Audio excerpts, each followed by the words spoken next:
ഹൈക്കോടതിയിൽ ഗവർണർ പങ്കെടുത്ത പരിപാടിയിൽ ഭാരതാംബയുടെ ചിത്രം. ദേശീയ നിയമദിനാചരണവുമായി ബന്ധപ്പെട്ട് ഭാരതീയ അഭിഭാഷക പരിഷത്ത് സംഘടിപ്പിച്ച പരിപാടിയിലാണ് ഭാരതാംബയുടെ ചിത്രം വെച്ചത്. തെരഞ്ഞെടുപ്പ് കമ്മീഷന് ഡിവൈഎഫ്ഐ അഭിഭാഷക സമിതി പരാതി നൽകി. നിതിൻ അംബുജൻ ചേരുന്നുണ്ട് ഇപ്പോൾ കൊച്ചിയിൽ നിന്ന് വിവരങ്ങളുമായി. എന്തൊക്കെയാണ് വിശദാംശങ്ങൾ നിതിൻ?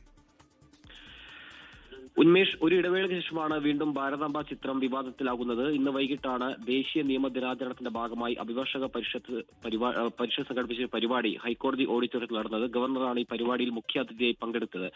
സാംസ്കാരിക ദേശീയത, ഇന്ത്യൻ ഭരണഘടന വിഷയത്തിലായിരുന്നു ഗവർണർ സംസാരിച്ചത്. സ്റ്റേജിന്റെ ഒരു വശത്താണ് ഇത്തരത്തിൽ ഭാരതാംബയുടെ ചിത്രം വെച്ചത് വിവാദത്തിലായിരിക്കുന്നത്. പെരുമാറ്റച്ചട്ടം നിലയിലേക്ക് ഗവർണർ പങ്കെടുത്ത ഒരു പരിപാടിയിൽ രാഷ്ട്രീയ ഉദ്ദേശത്തോടുകൂടി ഹൈക്കോടതി ഹാൾ പോലുള്ള ഒരു പൊതുവിടത്ത് ഭാരതാംബ ചിത്രം വെച്ചുകൊണ്ടൊരു പരിപാടി സംഘടിപ്പിച്ചതിൽ അന്വേഷണം വേണമെന്നാണ് ഇപ്പോൾ ഡിവൈഎഫ്ഐ ഹൈക്കോടതി അഭിഭാഷക സമിതി ഇപ്പോൾ ആവശ്യപ്പെട്ടിരിക്കുന്നത്. തെരഞ്ഞെടുപ്പ് കമ്മീഷനാണ് ഇതുമായി ബന്ധപ്പെട്ട് കത്ത് നൽകിയിരിക്കുന്നത്. ഹൈക്കോടതി ചീഫ് ജസ്റ്റിസിനും കത്ത് നൽകാൻ ഒരുങ്ങുകയാണ് ഡിവൈഎഫ്ഐ. എന്തായാലും ഇപ്പോൾ ഇത്തരമൊരു പരിപാടിയിൽ ഭാരതാംബയുടെ ചിത്രം വെച്ചത് മതേതരത്വത്തോടും അതോടൊപ്പം തന്നെ ഇന്ത്യൻ ഭരണഘടനയോടുള്ള വെല്ലുവിളിയാണെന്ന് ഇപ്പോൾ ഡിവൈഎഫ്ഐ ചൂണ്ടിക്കാട്ടുന്നു. വൈകാതെ തന്നെ ഹൈക്കോടതി ചീഫ് ജസ്റ്റിസിനും പരാതി കൊടുക്കും. നമുക്കറിയാം, കേരള സർവകലാശാലയുമായി ബന്ധപ്പെട്ട ഒരു പരിപാടിയിൽ ഭാരതാംബയുടെ ചിത്രം വെച്ചത് വലിയ വിവാദത്തിലായിരുന്നു. ഇതിന് പിന്നാലെ പിന്നീട് ഹൈക്കോടതിയിലടക്കം അത്തരമൊരു കേസ് ഇപ്പോൾ നിലനിൽക്കുന്നുണ്ട്.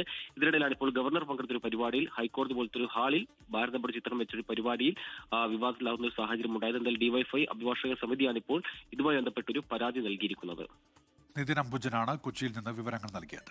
ലോകത്തെവിടെയായാലും ഏത് സമയത്തും 24 വാർത്തകളും ഓഗ്മെന്റഡ് റിയാലിറ്റി പാക്കേജുകളും എക്സ്പ്ലെയിനറുകളും വിശദമായി കാണാൻ ഞങ്ങളുടെ യൂട്യൂബ് ചാനൽ നിങ്ങൾക്ക് സബ്സ്ക്രൈബ് ചെയ്യാം.